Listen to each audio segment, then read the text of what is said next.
Okay, so my name is Margaret Anavi. I'm the people and operations manager at Freedom Communications. Usually on the other side of the panel. So okay. So on the panel with me, I have sorry. Okay, so on the panel with me, I have two partners from two highly respected partners because when I saw the profile of one of them, I was starstruck. And when I saw the profile of the second person, I was literally fangirling because I studied law and so I like to keep up with my seniors in the field. But people call me Rogeria because I speak. Okay. So first off, we're going to have Miss Onye Okonkwo. I'm going to read her bio.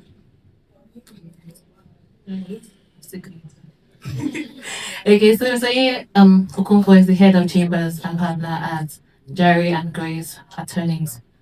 She is a highly regarded corporate and commercial legal practitioner, celebrated for her strategic insight, meticulous drafting, and ability to translate complex legal frameworks into workable business solutions.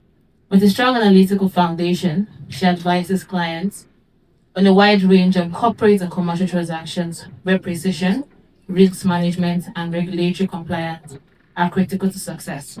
Her brother, excuse me, her brother practice also encompasses litigation, family law, business and human rights, real estate and employment and labor law, where I practice, giving her a holistic perspective on the legal and commercial realities facing modern enterprises. She holds a Bachelor of Laws from the University of Birmingham, UK, and was subsequently called to the Nigerian bar after obtaining her barrister at law qualification from Nigeria Law School, Lagos. She has developed a notable specialty in drafting and implementing compliance policies, working closely with businesses to align their operations to regulatory requirements while facilitating smooth and efficient transactions. As partner and head of Chambers Ajari and Fraser Attorneys, she combines leadership with hands-on corporate and commercial expertise, positioning her as a trusted advisor to clients and businesses navigating with governance and complex commercial engagements. A round of applause for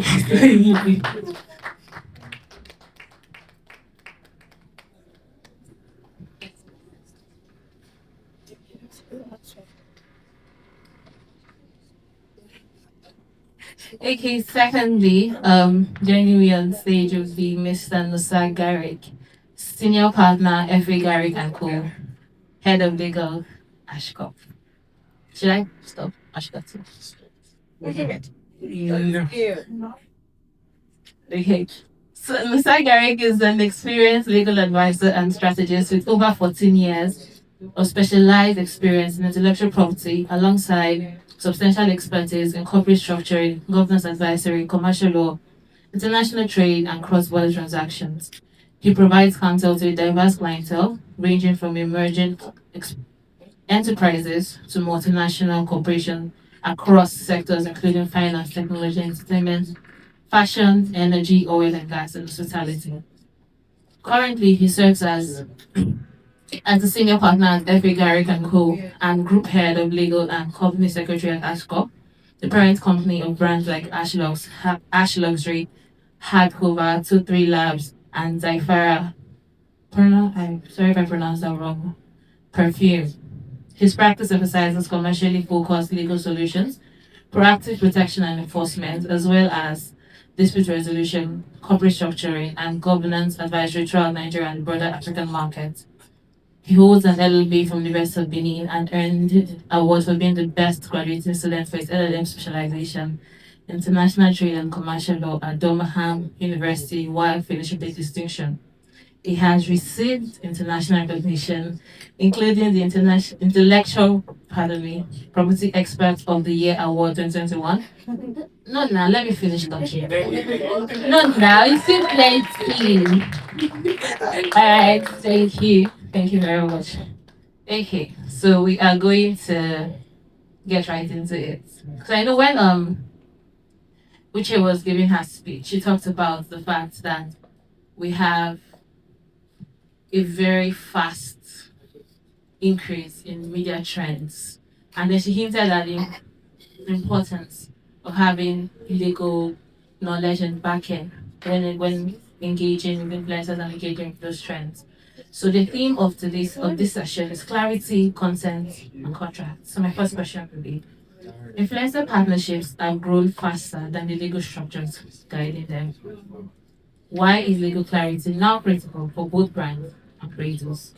So, from my perspective, I would say clarity is important because what clarity does is that it allows you know like what expectations are of you as an influencer, and it allows brands like communicate clearly what they want from you.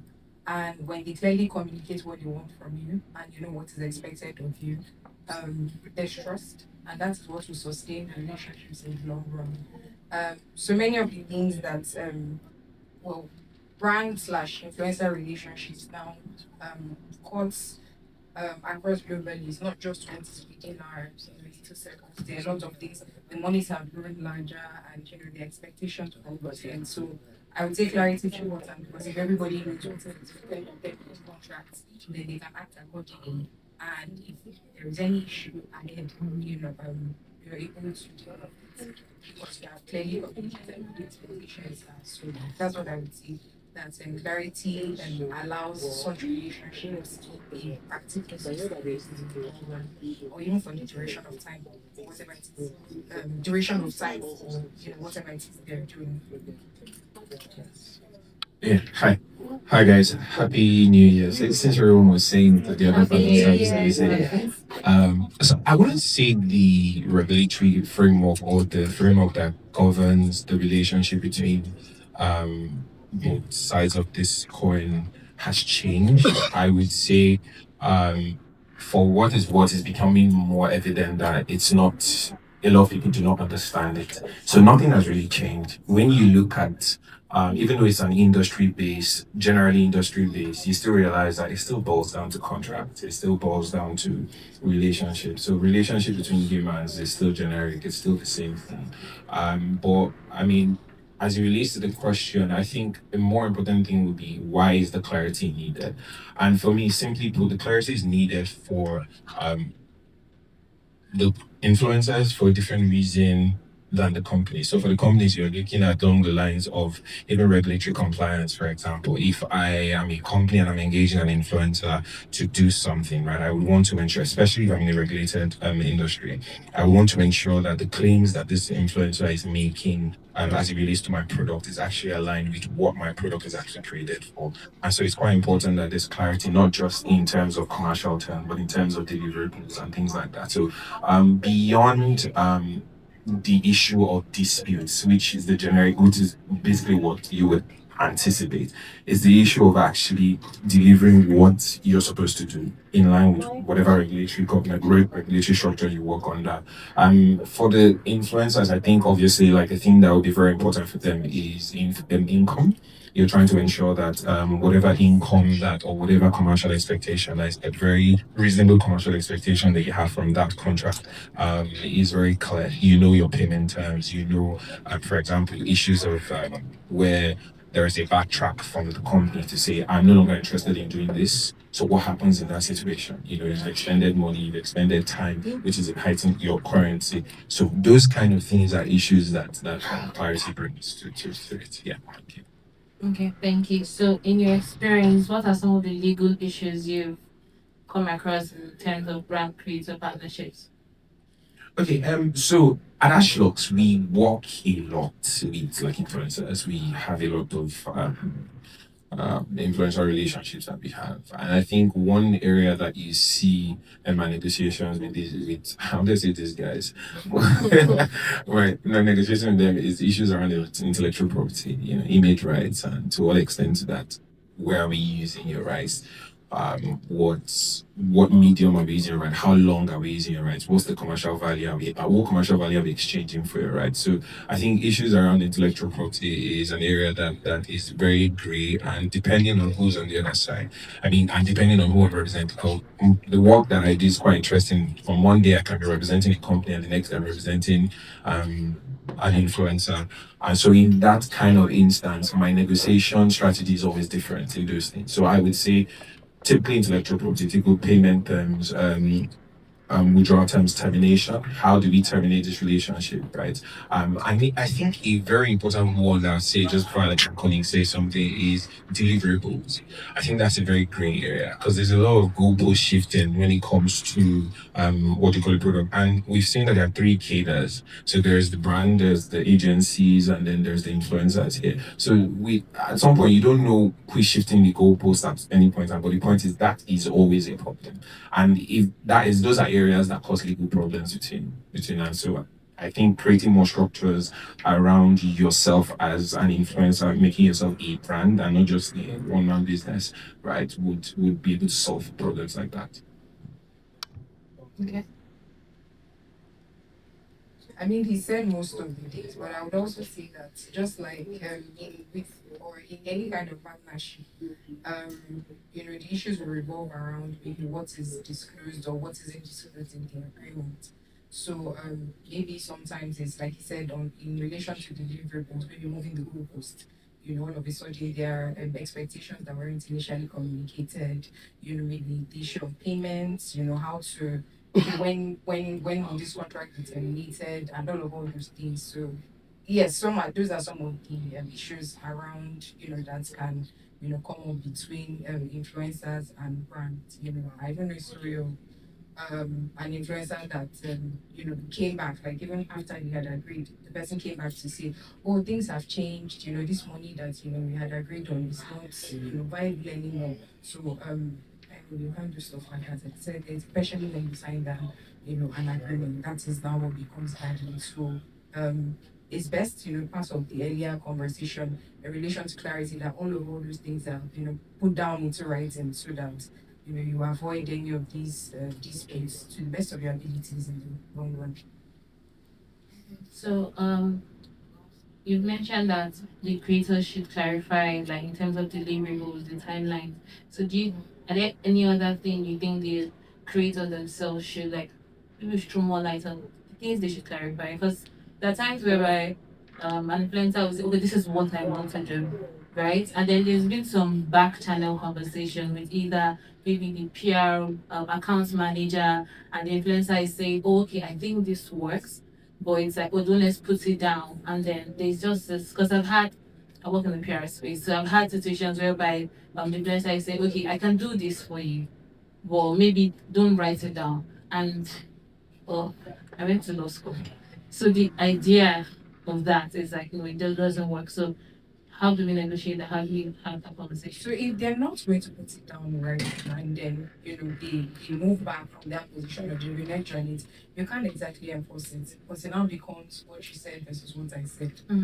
How exactly do you enforce it? So for whatever expectations you have of the influencer or vice versa, it's always best to reduce everything into writing to avoid issues in the future, because that would also be the basis upon which you enforce certain things. Because some people, or maybe influencers, for example, or let me just put laymen in general, can people after I've signed an agreement, I can come and use sense and get out of it. But no, once you have signed those dotted lines, then they can enforce it and you may even get damages from that. So if they don't put it in writing and say, oh, you're my friend, we've just agreed on this side, and then you change their minds, you can't do anything about that. It just becomes an integrity issue that maybe you'd personally feel in the future, because like Teresa mentioned earlier, it goes beyond there's relationship. It goes beyond just maybe earning your money for the transaction at that point in time. If you're someone, or if you notice that this isn't someone that will keep to their word, ideally you look for someone else who will want. But yes, everything should be reduced into right. It makes more sense and it saves everybody stress. Do you want to weigh in on No, I think she said everything. Representation does matter.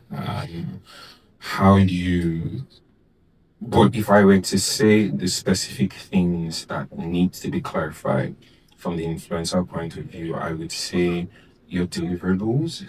I would say in instances where these deliverables are not met, you need to ensure that you need to put up like clauses, for example, in an agreement that show conditions where you would have to redo them. You need to make sure that make that clear. So, for example, I think the way you're talking about power imbalance, for example, the brands have said, we want you to do this, you've agreed, and then you create that, and maybe someone internally, right, changes their mind about this, then they have to, they then communicate it to you as if it's a corporate decision. It's not a corporate decision. And that place, the influencer is left hanging, then has to recreate that. So those kind of things need to be clear. Instances where I need to recreate, what are the conditions under which I need to recreate? Those things need to be clear. And payment terms, obviously. And I think from both perspectives, like PR side. PR, we understand that there are brands, for example, in our company, we have a payment policy. If you bring your invoice, there's a certain period of time within which I would, pay your money. You don't pay me your invoice today and show me your invoice today and I'm paying you today. It doesn't work that way, right? There's procurement procedures and all of those things. So I think planning transparency from the corporate side, helping the influencer understand of this is the payment plan. So those things need to be put down in writing. So if I give my invoice as an influencer, I should expect payment within the next 2 weeks, within the next 3 weeks, in line with whatever your procurement is. Image right and intellectual property, very important. There's a difference between the various versions of intellectual properties that you have, and then typically when you and I'll speak. So it's not like we're speaking only for influencers. Let's also go to the corporate side of things because we also represent corporate, right? I would say that for the IP, typically what people do not know and what creators don't know is that the moment you create a work as a generally speaking, actually, as a as a creator, you own IP in that work. Obviously, there's circumstances in which that may not apply, right? But generally, that's the position of the law, right? And so, in that instance, the company wants to be sure that that IP that is being commissioned, right, is assigned to the actual, owner. Because I'm not going to pay you or commission you to do work and say, I don't take the IP and go free. Like, I'm paying you for that. And so it needs to be clear. Now, because they have that right, you also, as an influencer, you have the right to actually put value on your work. Now, you could put value on your work as it relates to the creation of that actual work and it relates to your image itself. So there's a difference. There's a difference between the work you create and your actual image. And depending on the context of the transaction that you're dealing with them, you bill separately for those things. And so when you bill, or you obviously at the back end you bill separately, but you present it as one bill, right? So you need for you to be able to know those details. Influencers will need to engage lawyers, meet people to be able to represent them in those kind of things, so that the power imbalance is a bit fair. Yeah, that's it. Thank you. So, okay. So let's leave the legality aside. Let's look at this, right? So where do you see, you talked about power imbalance, so where do you see power imbalance show up most in the partnerships? And how can it be addressed responsibly? The journey truth is, can it really be addressed? I'm being very honest. It can I don't think it can be addressed. I think we can try to address it, but it can't be addressed. It's a statement of fact. However, what I think does exist is that the power imbalance applies in two sides of the coin. So as it relates to the corporate, power imbalance is the economic power. You have the economic power, you can decide, how much, if my budget is really $5 million, and I come and tell you my budget is $250,000. You are not in my, you don't know, you don't have the detail of that. I tell you that, and so immediately I tell you that as an influencer, you shrink your mind automatically to the leverage of the $250,000. So there's already that balance of transparency there. Nobody's going to tell you these are my books, right? So in that commercial side, they have it. But in terms of last mile, the influencers have it. But what we've seen happen over time is that influencers have used that power imbalance, maybe as a form of retaliation or rebellion, in a negative sense. So, for example, you want to drag brands. Maybe a brand said, I'll pay you in 2 weeks, and then it's on the third, no, 14th, maybe like 15th day, they've not paid you, and then you go and write on Instagram and you start going all out and all these things. You actually have the power to damage that brand to a certain extent, at least to the community that you have. So power imbalance in this side, economically, yes, but in terms of actual last mile the creators also have that power. Imagine 10 different creators coming together and putting like a case against you as a brand. You would lose a lot of they have leverage together exactly. So yeah, I think how it can be addressed, if we assume that it can be addressed, is ensuring there's a heightened level of governance, and not just governance as it relates to the corporate, and governance as it relates to the influencer. So making the relationship and partnership very human. So understanding like what would I do to this person if what I don't want to do to this person, what I wouldn't want to be done to me. So once you think like that as a manager, you begin to humanize your relationship, and that's the only way you can reduce the effect of that power imbalance that would never leave. And so, for example, if the corporate side has their account managers or persons representing them, and they know that, oh, they asked this influencer to change this thing multiple times. And they're like, we can't ask this person to change this thing. We can't put in an additional fee on the table. It's very unfair. So you need to have those kind of, so, and obviously you're not going to do it. The governance side of things is preparing for things like that. So having a buffer budget for things like that. So that's part of governance. You say, okay, our budget is 10 million, but out of that 10 million, we're putting like 2 million for aside just in case we have to do a top up. So those kind of things will help ethically help you. And then on the influencer side, you also see that be patient, and just understand that. Just be patient. Yeah, that's it. So you said most stuff actually, but I think maybe as a lawyer, the one thing I would say to anybody who cares to listen is that make sure whatever kind of engagement or partnerships that you're getting into, you protect yourself. Don't think that maybe having a lawyer on board is surplusage that is unnecessary. Because many times what you don't know is that the problem, maybe 10 people who have gone through it without any issues, it now gets to you on something very flimsy, and then there is an issue. And what would save you at these moments, like the earlier agreements you had, the things that you put in writing. And so that's why it's very important. And then it's very right. Like, I don't think that the power imbalance will completely be done away with or eradicated, because yes, there will always be, maybe for example, someone who's starting off is, you dangle an amount in their face, or the opportunities, yes, that you represent for them, and then they're so excited. They probably won't say no, or they likely won't say no. The bills to be paid, the things to be done, but then the issues now, it now becomes a problem, and then you learn the lessons in the long run when maybe they just quickly said yes to the money or what was dangled in front of them, but then it's not sweet in front. So at the end of the day, just make sure that you're protected in anything that you're doing. And if there is one thing I would say, with social media, advent of social media and all of that, you're seeing these stories, you're hearing these stories. It is true that um where there is a surplus of where there is surplus information, if you learn by experience, and that's the same thing that would apply in this wise too. So you must learn to place premium or value on yourself and the services that you're putting forward. Yes, you're climbing up the ladders, but I'm speaking for influencers too. You're climbing up the ladders, but do you genuinely believe that you're passing on some kind of value, or you just we're just doing it? And if you do believe that you're passing on some value, yes, there are the teething stages, and you need to pay your dues, but ultimately you can set structure for yourself, and that's ultimately what will protect you in the long run. So yes, but yes, important. Okay, so basically, I was just going to say very important. Period.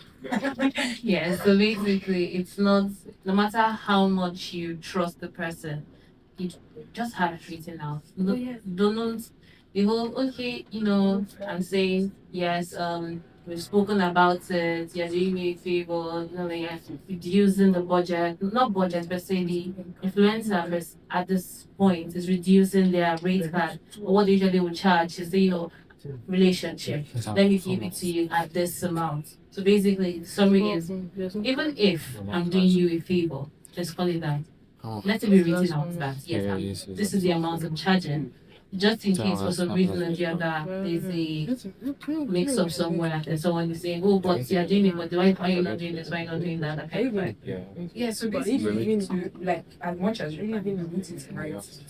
And if the thing with relationship doesn't have to just that, or immediately you meet a person, say, oh, I now have a relationship. relationship is built over time, and so maybe because you've related with somebody you want with your hand from time to time, there are certain things you can give, which you normally charge for, that's different. But when it comes right down to it, makes a lot of sense to put everything down in writing. It will just, save everybody a lot of stress. If we put, oh, this is what I'm paying you, and these are my expectations, this is when we're going to pay, so we need to actually go or move past that. Okay, we agreed the principle, and then that's it. Unless you've known that person or you've worked with that person enough to know that they will honor what you agreed with the principle. Okay. All right. So for poorly managed partnerships, um, because if the partnership is poorly managed, it would lead to reputational issues. Because, like Teresa was talking about, we worked with a brand, and then along the line we had to do some damage control because we didn't get the information, and then the influencers, obviously they're not the ones related to the brand. We are the middlemen, and the influencers want to pay. At the end of the day, I spoke with you and I told you this is how much I'll charge for a video. So if at the end of the day there's an issue, the investor doesn't care. And that can lead to like a partnership issue, and then it leads to reputational issues. So how can better contracts and governance prevent crises before they happen? It still boils down to the same thing. I think it just will be repetitive at this point, and that's really the lawyer's antidote to everything. Yeah, Your agreements should be as tight as possible, and that's the thing, we're talking about these things because we've heard and we've seen them happen time and time again. And it'd be foolhardy for you to just say, oh, let me just go in like that. So to avoid all these issues, put it in there. What is expected of you, and then ask all your questions. Like you said, an influencer, someone there might be a middleman who made all these promises on your behalf, and you must ask all the questions. You must not sit pretty and aloof and just assume that everything is casting. So people may have made promises on your behalf. So you two need to be part of the agreement process. And you need to put all your T's and C's have to be clearly communicated and put down in writing just to avoid touching stories. And that's the same thing I would say. Just put everything down in writing to the best of your abilities. Because that's the one way that you would avoid future issues. And like you mentioned earlier, maybe just being patient as well. You probably won't always get it, at first. But then, be patient enough to communicate or go back to the drawing board and try and negotiate and then see how things will unfold. If not, having a clearly written contract will save you a lot of heartache. Yeah, yeah, everything still spot on. But I would say from a governance side, right, let's just drop the legal part and just say, I think to reduce issues like this, proactiveness is very important. And I think the proactiveness will come from from the aspect of the corporates as opposed to the influencers. Influencers have a responsibility, yes, create and also be very patient, like we've established, because there are hidden structures that they don't know about and everything. So the proactiveness on the corporate side is to ensure that issues like this don't come up is being able to plan. So for example, I've worked with people that they want to. I know it happens once in a while, but there are some people I've seen is very, very, even some clients that are like that. You want this thing tomorrow or next month. You're bringing it to me the night before, and then you expect me not to be pressured. You're not the only client I represent. I won't tell you to your face. I might do like this.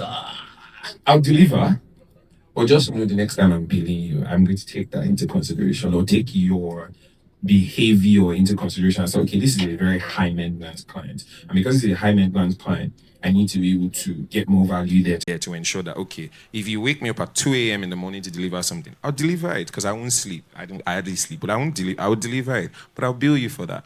So when you factored that. So the proactiveness on the side of the corporate is to ensure that there is a proper planning. So if you know you're having a shoot or a campaign, you've planned, you've put in buffer times to say, okay, now this influencer, just anticipate the worst. Know that you may have to take 1 or 2 reruns, right? Assume those things. And when you have that, and we talk about the things we said before, which is humanize your relationship, right? And then you're able to communicate this, except that influencer is someone that is ridiculous, right? The person will understand. And it all boils down to relationship because the question you asked has to do with relationship. So The governance side of things is the proactiveness. How do you, not the influencer calling you for their money? Before you said, oh no, these guys have a payment plan of 14 days. They have a payment plan of 30 days. They say it and it's written down in the contract, right? So it's clear. So, but some people, they negotiate agreements, but they don't factor those things inside. So if I'm negotiating an agreement and I tell you, even though I know from experience, this is what I do. I'll just give an example. Even though I know we have the ability to pay you in 48 hours, I will still put in my contract that our payment plan is 16 days. That's my proactiveness. So that if I can't pay in 48 hours, you're not dragging me. You're going to look at the agreement as, but this guy says it's 16 days. And then internally, I'm also proactive to chase my financing. I say, you pay these guys. Pay. And there's someone here, that's part of how we became friends. It was literally payment. That's how it just became. Because I was like, no, this is how it's done. This is how it's done. And then since then, we've had that, relationship like that. So I think proactiveness on the corporate side, while patience on the creative side. But for the creators to be patient, there has to be clear communication. And that clear communication must be written down. A practice that I imbibe in my team, right, is I don't transact over WhatsApp. I don't transact over phone calls. Whatever phone call I have with you, and I tell like influencers and anything, whatever phone call I've had with you, I send you an email, right? As long as it's business related, I send you an email and I say, oh, thank you for having a conversation with us as discussed. Then I end with, oh, please confirm that this aligns with your thought process. And no, it's not the influencer that is going to do it, and they don't have to do it in the mechanical way that I would do it. They can just send a simple message, and it's very important because in the event that you do not, and it works, it also protects the corporates because both of you are aligned that this is what you are doing here. Not the one you say, swear to God, you don't know what you are doing here. No, It's not, I don't know. it's I'm not that. It has sure. no. I swear to God, I don't know. So we don't get there. So those are like preliminary contracts, pending where you then have the actual substantive agreements, and it's everything you agreed there that you really just put into paper, and even makes your lawyers work easier. Because when you're talking to me, you just forward me your email exchange or your WhatsApp. You can lose your phone or something can happen and then it just goes away. So you just make the issues more difficult. I know you're thinking about backup. It does not work. Well, you could lose If your they email still too. lose your email, how? It's harder. Been there. I've been So there. I would You've lost your email. You don't know your password. I'd even say for WhatsApp and emails, you can That's still very. keep all of them. That's a don't very even rare think- occasion. You lose your email. I mean, I've lost phone numbers, but emails. And WhatsApp. I Okay, think fair right now enough. people don't lose WhatsApp messages as easily. So I think for as long as you've reduced it into some Into form writing. of writing, especially electronically, if it's by email or WhatsApp, it would even still stand because even if we had to take it to court, and if it was WhatsApp exchanges, you would still be able to honor that. So for put it in writing, like what he said, it makes a lot of sense. If it's been an oral telephone conversation, you can send a WhatsApp. Is this what is this confirm? Is this what we agreed? Or you send an email and have them write back to you. Or you document it, or they may choose to be silent. But you put it down immediately. You put it down and you sent it. If you go to court.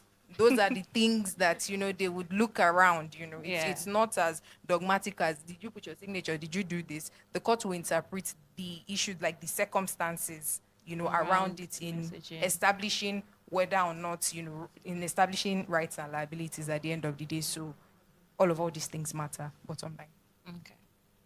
All right. Okay, so quick one. If you were to advise brands and creators, right? If they said they want to fix 3 legal or ethical practices, name those 3 you would advise them to fix.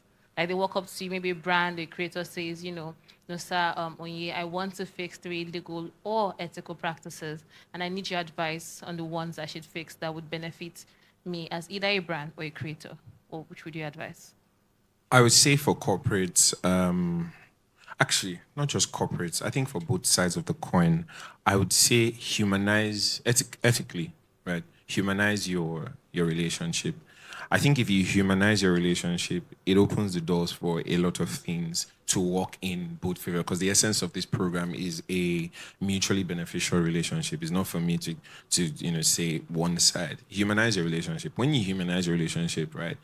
all the proactiveness, all the things we're saying, and everything falls into that place. And then, so for example, we said one thing and we've established one point: the power dynamic would always be in favor of the corporate.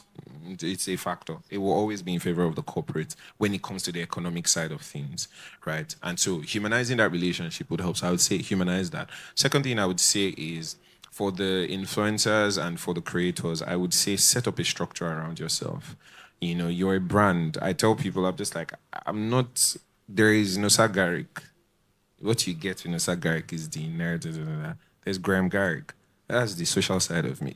Like you have there's a brand that comes. So you need to make yourself like set sort structures around yourself. Now I'm not saying be rigid because now you then tend to chase away the business side and clients, potential yes. side of things. But the structures around yourself must be wise enough to understand the first point which I made is humanizing it. So yes, I would put more value on you really if I don't have to speak to you directly every time. I would say, okay, this guy is paying a team of people. It's all packaging.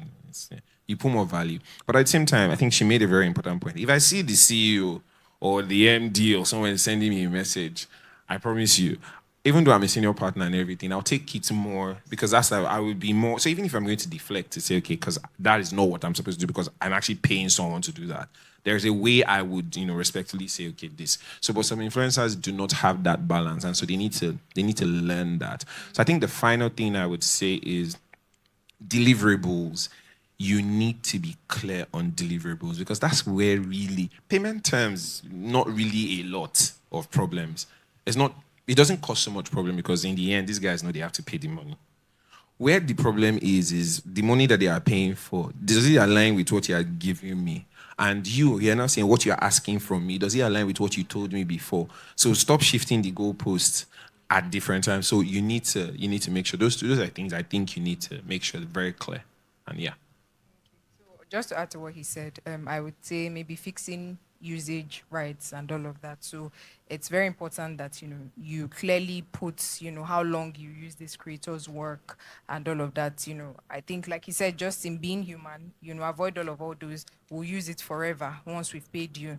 We own this in perpetuity because the truth is it's the creator that owns the work. And you too, you need to be mindful of signing off your rights to those clauses. Signing off your rights in view of those clauses. So if there is an agreement in place, you're vetting it that you're not signing off something that is your hard labor. Meanwhile, you should license it for a period, and even the period for which you're licensing it has to be clearly stated. So for usage, clearly states how long these things will be used for, what platforms you use it, and duration, what platforms, and all the issues that revolve around usage, and then payment as well.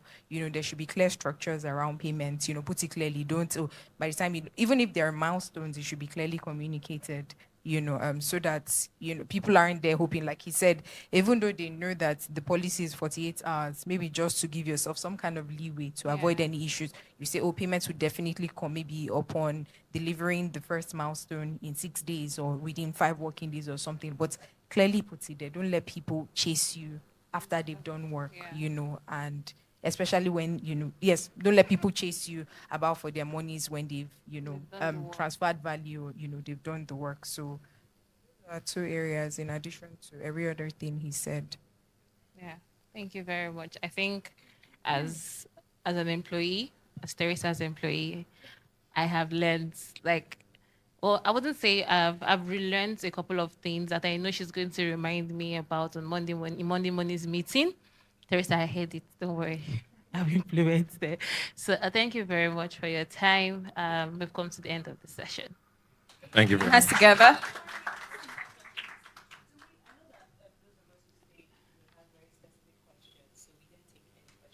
Okay, yes, Kenzie.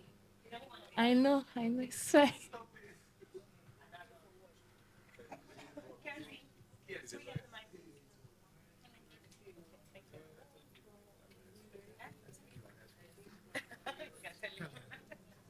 Hello, everyone. Good evening. My name is Kenzie Udostin. I'm a content creator.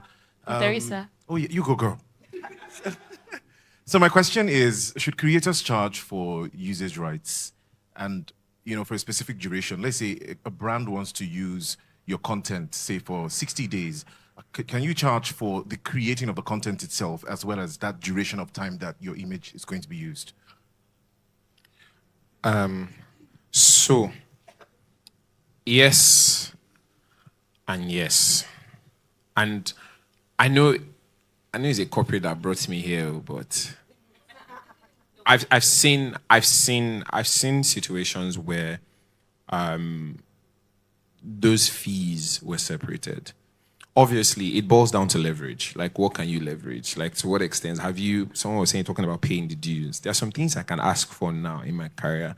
Some kind of things I can ask for, and I have suffered. Do you understand what I'm saying? And there's some kind of things, and I know people like to say, "Oh, don't elevate suffering, don't elevate." So the truth is, nothing really substantial will come without you putting in the work. So if you feel, and it's personal, really, because I was not there when you were late nights, when you were building that content, when you were spending your last money to buy that product to help you develop yourself. So if you feel like you have built your image right to a very large extent that you can commercialize it, because everybody has right to their image and moral rights. Do you understand? But if you want to commercialize it, you then have to come and speak on the issue of money. So what value can you defend? Do you know? It's not just to say, "Oh, I want to charge you for my image rights." But what value can you defend? But in the meantime, while you're still growing, what you can do is, and I mean, it's just a trick that I'll just give you. You can limit the extent to which they use it.